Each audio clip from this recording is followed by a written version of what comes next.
আমি আপনাদের সকলের সামনে এই যে মাগরিবের আজান দিয়ে আজানের আগে আমি ওয়াদা করে বলতেছি, আমি বাবুল নিজে দুর্নীতি করব না। অর্থবিত্ত সম্পদের প্রতি আমার কোনো লোভ নাই। আল্লাহ আমাকে যা দিচ্ছেন আলহামদুলিল্লাহ, আল্লাহর কাছে অশেষ শুকরিয়া। অর্থবিত্ত আমাকে টানে না, সম্পদ আমাকে টানে না।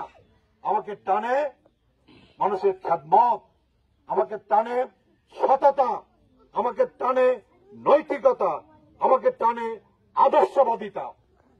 সব থেকে নীতি নৈতিকতায় অবিচল থেকে, আদর্শবান থেকে আমি আপনাদের খেদমত করতে চাই এবং আপনাদের খেদমতের মধ্য দিয়ে আমি আপনাদের অন্তরে আমি আপনার বেঁচে থাকতে চাই আমার মৃত্যুর পরও। আমার স্বপ্ন, আমার সাধনা, আমার আকাঙ্ক্ষা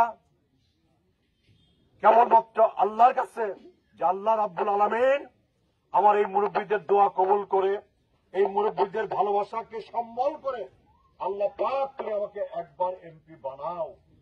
আমি আমার মেলন্দবাসীর খেদমত করি, মাদাগঞ্জবাসীর খেদমত করি। আমি মেলন্দবাসীর অন্তরের মধ্যে আমি ঠাঁই করে নেই, অন্তরের মধ্যে আমি জায়গা করে নেই, যেন আমার মৃত্যুর পরে এই মেলান্দতে একটা বড় নামাজের জানাজা আমি বাবুল যেন পাই। আমি যদি সৎ থাকি, আমি যদি নীতিবান থাকি, আমি যদি আদর্শবান থাকি, আমি যদি চরিত্রবান থাকি, আমি যদি দুর্নীতি না করি, আমি যদি লুটপাট না করি, অর্থবিত্ত সম্পদ যদি আমাকে না টানে, আমি যদি আপনাদের জন্য মসজিদ মাদ্রাসার জন্য যদি কাজ করি, তাহলে আপনাদের অন্তরে কি আমার জন্য একটা জায়গা হবে না?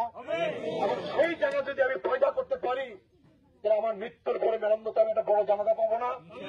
পাবো। আমি একটা বড় জানাজার কাঙ্গাল, আমি অর্থের কাঙ্গাল না, সম্পদের কাঙ্গাল না। আমি আমার মৃত্যুর পরে একটা বড় জানাজার কাঙ্গাল। আল্লাহর কাছে আমার একটা চাই, আল্লাহ আমার মৃত্যুর পরে তুমি আমাকে একটা বড় জানাজা দিও, বড় জানাজার মধ্য দিয়ে যেন আমাকে যেন আপনার কবরস্থ করেন আপনারা। আমি আল্লাহর কাছে সেটাই আমি চাই, সেটাই আমার একমাত্র চাওয়া। অনেকে চায় অর্থ চায়, বৃত্ত চায়, সম্পদ চায়, আর বাবুল কি চায়? বাবুল চায় সম্মান, ইজ্জত এবং অন্তরের মানুষের অন্তরের মধ্যে ঠাঁই এবং মৃত্যুর পরে একটা বড় জানাজা।